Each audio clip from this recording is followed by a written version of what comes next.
নমস্কার বন্ধুরা, আজকে দেখুন ঠাকুমার কাছে সমস্ত নাতি নাতনিরা বায়না করেছিল যে হাঁসের মাংস কষা খাবো। তার জন্য ঠাকুমাও রেডি হয়ে নিয়েছে। এবার একটা বাটিতে গামলাতে নিয়ে নিয়েছে হাঁসের মাংস। হাঁসের মাংসর মধ্যে দিয়ে দিয়েছে হলুদ গুঁড়ো, লবণ গুঁড়ো।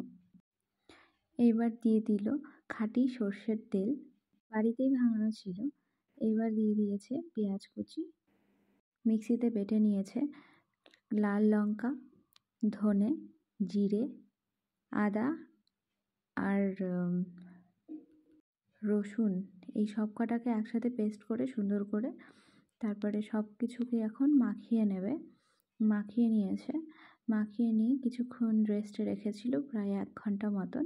এবার রেস্টে রাখার পরে তারপরে কড়াইতে সর্ষের তেল গরম করে তার মধ্যে জিরে, তেজপাতা, শুকনো লঙ্কা এগুলো ফোড়ন দিয়ে তারপরে এই যে ম্যারিনেট করা মাংসটাকে দিয়ে সুন্দর করে কষিয়ে নিয়েছিল। অনেকক্ষণই লেগেছে, কারণ হাঁসের মাংস তো একটু শক্তই হয়, সেইটা অনেকটা সময় লাগে সিদ্ধ হতে।